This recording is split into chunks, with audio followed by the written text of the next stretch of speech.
Hello दोस्तों, स्वागत है आप सभी का आपके अपने YouTube channel the learning IQ पर। आज मैं यहाँ पे बहुत ही खुश हूँ और एक्साइटेड भी हूँ क्योंकि मैं आपके लिए यहाँ पर जियोमेट्री का एक इम्पॉर्टेंट टॉपिक उठाकर लाया हूँ जिसका नाम है ट्रायंगल।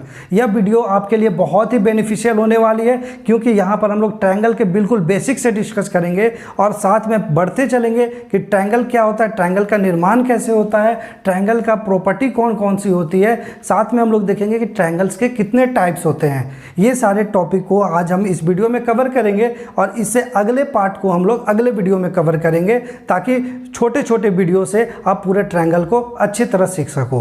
और वो स्टूडेंट जो कभी भी ट्रायंगल नहीं पढ़े या ट्रायंगल से जिन्हें डर लगता है वो कोने में चले जाइए और वीडियो को पूरी तरह से देख डालिए। वीडियो को देखने के बाद आपके मन से ट्रायंगल का डर हट जाएगा और आप एग्जाम में अच्छी तरह परफॉर्म करके आएंगे। तो आइए सीख लेते हैं ट्रायंगल क्या होता है।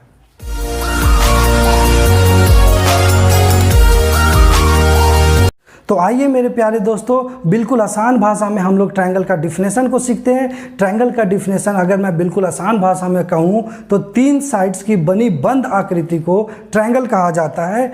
मतलब फिगर देखो आप लोग, ये हमारा साइड 1 है, यह साइड 2 है और यह साइड 3 है। तो ये 3 साइड से घिरी हुई बंद आकृति है, हम इसे कहेंगे ट्रायंगल। लेकिन प्यारे स्टूडेंट, आप लोग फिगर देखकर ये बताओ क्या यह ट्रायंगल है? इसका जवाब दो। आप कहोगे नहीं सर, यह तो ट्रायंगल नहीं है। क्यों नहीं ट्रायंगल है? क्योंकि यहाँ पर ये जो यहाँ पे देख रहे हो ये क्लोज लूप नहीं है, ये क्लोज्ड शेप नहीं है। तो यहाँ ये ओपन है, इसीलिए यह ट्रायंगल नहीं कहलाएगा। 3 साइड्स हैं लेकिन यह ओपन है। अब एक और फिगर देख के बताओ स्टूडेंट, ये ट्रायंगल है क्या? यह ट्रायंगल है? तो आप कहोगे नहीं सर, यह भी ट्रायंगल नहीं है क्योंकि यहाँ पर 3 साइड भी नहीं है और यह एक बंद लूप है। जब बंद शेप है लेकिन साइड 3 नहीं है तो फिर कैसे ये ट्रायंगल हो सकता है? यानी कि प्यारे दोस्तों, ट्रायंगल की बिल्कुल आसान परिभाषा है कि ट्रायंगल 3 साइड की बनी होती है और बिल्कुल बंद शेप होती है। मतलब 3 साइड से बनी हुई बंद आकृति को हम लोग ट्रायंगल कहते हैं। अब आइए दोस्तों बात करते हैं हम लोग ट्रायंगल की प्रॉपर्टीज। आइए दोस्तों, अब हम लोग पढ़ते हैं ट्रायंगल की प्रॉपर्टी। ट्रायंगल के कितने प्रॉपर्टी होते हैं और यह प्रॉपर्टी हमें किस तरह से हेल्प करेगा मैथ के प्रॉब्लम सॉल्व करने में, ये सारा चीज़ अभी हम लोग सीखेंगे। तो फर्स्ट प्रॉपर्टी की बात किया जाए ट्रायंगल का, तो हम लोग देखें कि ट्रायंगल में टोटल 3 साइड्स होते हैं। यह अभी हम लोगों ने परिभाषा में सीखा।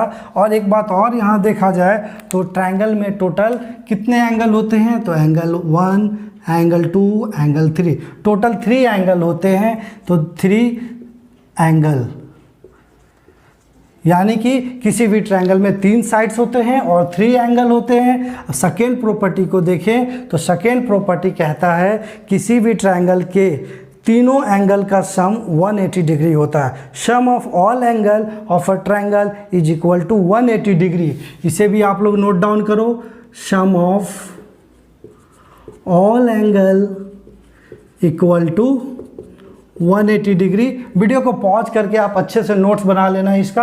अब देखो प्यारे बच्चों, यहाँ पर मैं थर्ड प्रॉपर्टी बताने जा रहा हूँ। यह प्रॉपर्टी ऐसी है जो कि मेरे ही बात को काटने वाली है। जैसे मैंने परिभाषा में बताया कि 3 साइड्स की बंद आकृति को हम लोग ट्रायंगल कहते हैं, लेकिन यह जरूरी नहीं है प्यारे दोस्तों कि 3 साइड से त्रिभुज बनेगा ही बनेगा।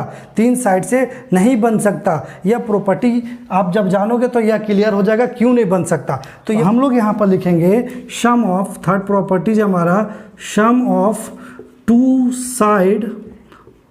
Side of triangle is must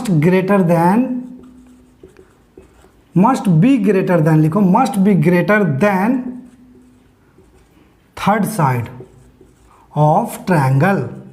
इसे आप लोग नोटबुक में अच्छे से उतारना। अब आइए दोस्तों, हम लोग फोर्थ प्रॉपर्टीज को सीखते हैं। यह भी बहुत अच्छा प्रॉपर्टीज है, बहुत ही दमदार प्रॉपर्टीज है फोर्थ।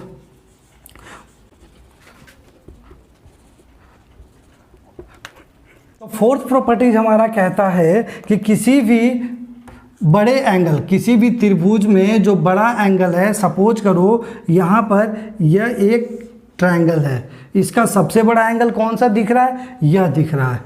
तो बोला गया फोर्थ प्रॉपर्टीज में कि किसी भी त्रिभुज का सबसे बड़ा वाला एंगल, ग्रेटेस्ट एंगल के जस्ट अपोजिट वाला साइड होगा, वह त्रिभुज का सबसे बड़ा साइड होगा।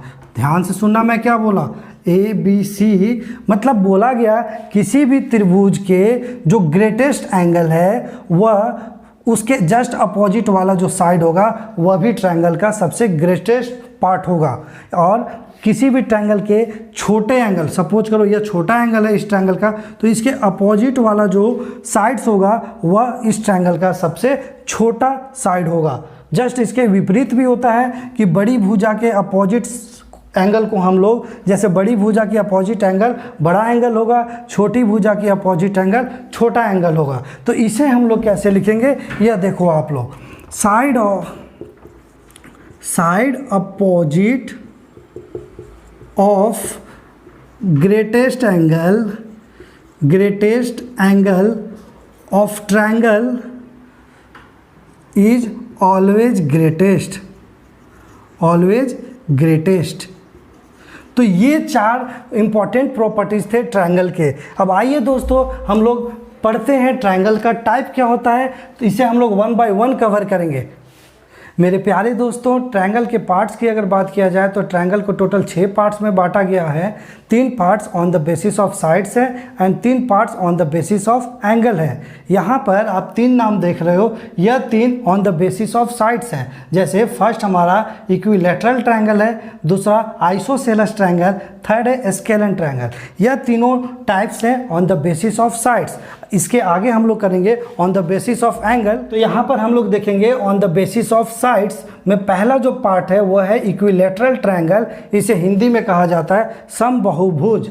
समबाहुभुज ट्रायंगल की अगर बात किया जाए तो ऐसा ट्रायंगल जिसके तीनों साइड्स इक्वल हो, यानी कि यह साइड इसके इक्वल हो और यह साइड इसके इक्वल हो। यानी कि यहाँ पर हम लोग कहेंगे साइड ABSO साइड AC का इक्वल होगा और साइड BC का इक्वल होगा। मतलब आपस में तीनों साइड्स इक्वल होंगे, यानी कि all sides are equal. Okay, यहाँ पर एक बात और ध्यान देना है इक्विलैटरल ट्रायंगल में कि इसके जो 3 एंगल हैं, तीनों एंगल भी आपस में इक्वल होंगे। Angle A equal to angle B equal to angle C होगा।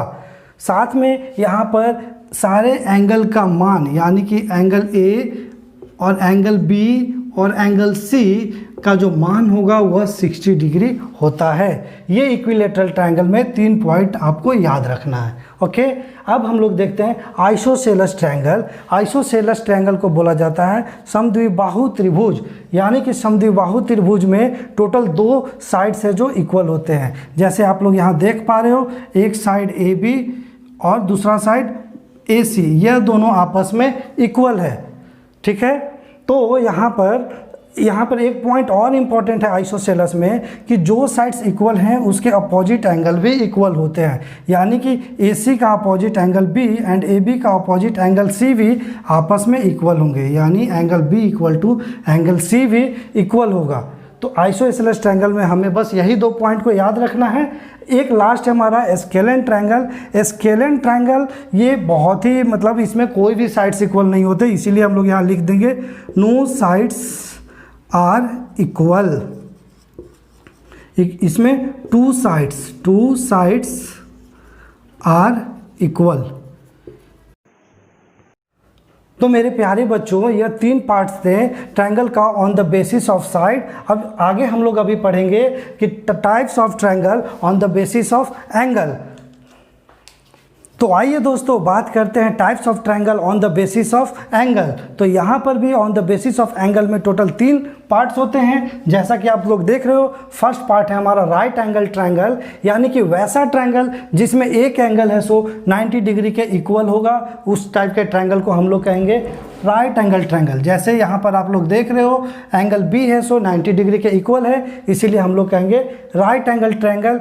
यहाँ पर राइट एंगल ट्रायंगल में कुछ इंपॉर्टेंट पॉइंट है, उसे आप लोग देख लो। जैसे जिस एंगल पे राइट एंगल बनता है, मतलब 90 डिग्री बनता है, उसके अपोजिट वाले एंगल को हाइपोटेनस कहा जाता है और हिंदी में उसे कर्ण कहते हैं। ऐसे ही 90 डिग्री जिस साइड पर बनता है उसे हम लोग बेस कहते हैं, और एक जो ऊर्ध्वाधर खड़ा रहता है उसे हम लोग परपेंडिकुलर कहते हैं और हिंदी में उसे लंब कहा जाता है।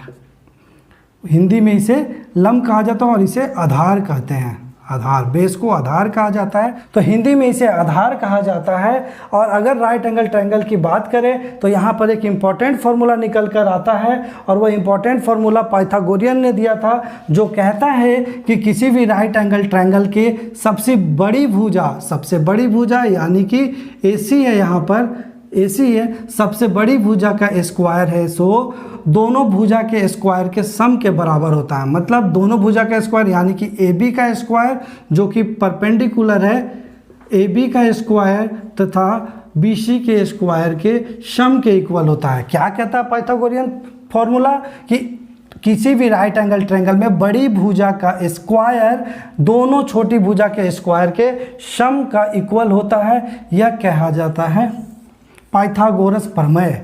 और ये प्रमेय से हम लोग राइट एंगल ट्रायंगल के कर्ण को भी निकाल सकते हैं अगर लंब और आधार दिया रहे तो, और अगर हमारा कर्ण और आधार दिया रहे तो हम लोग लंब निकाल सकते हैं। वैसे ही अगर परपेंडिकुलर और हाइपोटेनस दिया रहे तो हम लोग बेस निकाल सकते हैं। तो यह फॉर्मूला आपके लिए काफ़ी इंपॉर्टेंट है। इसे आप लोग AC को H लिख सकते हो, H से डिनोट किया जाता है, AC को हाइपोटेनस। वैसे ही AB को लिख सकते हो आप लोग परपेंडिकुलर यानी कि P का स्क्वायर, और बेस को लिख सकते हो B का स्क्वायर। तो यह निकल कर आता है H equal to P square plus B square का अंडर रूट क्यों आया? क्योंकि स्क्वायर को हम लोग RHS की तरफ ट्रांसफ़र किए। तो यह एक इम्पॉर्टेंट फार्मूला है और इसे आपको याद रखना है। अब हम लोग बात करते हैं ऑब्ट्यूज एंगल ट्रायंगल की। तो ऑब्ट्यूज एंगल ट्रायंगल में कोई भी एक एंगल, जैसा कि आप देख रहे हो, one angle is greater than 90 degree. इस ट्रायंगल में कोई भी एक एंगल है सो 90 डिग्री से ज़्यादा होगा। जैसे यहाँ देख रहे हो 120 डिग्री इस ट्रायंगल में है, तो इस ट्रायंगल का एक एंगल 90 डिग्री से बड़ा है, इसीलिए ऑब्ट्यूज एंगल कहलाएगा। और थर्ड है हमारा acute angle triangle. Acute angle triangle को कहते हैं न्यून कोण त्रिभुज। ऐसा त्रिभुज जिसका तीनों साइड से 60 डिग्री से कम हो, उसे हम लोग कहेंगे एक्यूट एंगल ट्रायंगल। जैसे यहाँ दिख रहा है, all angle is less than 90 degree, that angle is known as acute angle triangle. तो मेरे प्यारे दोस्तों, आज मैं वीडियो को यहीं पर समाप्त करता हूँ। अगर वीडियो पसंद आ रहा हो तो वीडियो को लाइक कीजिए, और हमारे चैनल पे नए हैं तो चैनल को सब्सक्राइब कीजिए। जितना हो सके वीडियो को शेयर कीजिए और उन स्टूडेंट तक पहुंचाने में हमारी मदद कीजिए जहां तक मैं पहुंचाना चाहता हूं। मिलते हैं नेक्स्ट वीडियो में इसके अगले पार्ट के साथ। जय हिंद, जय भारत।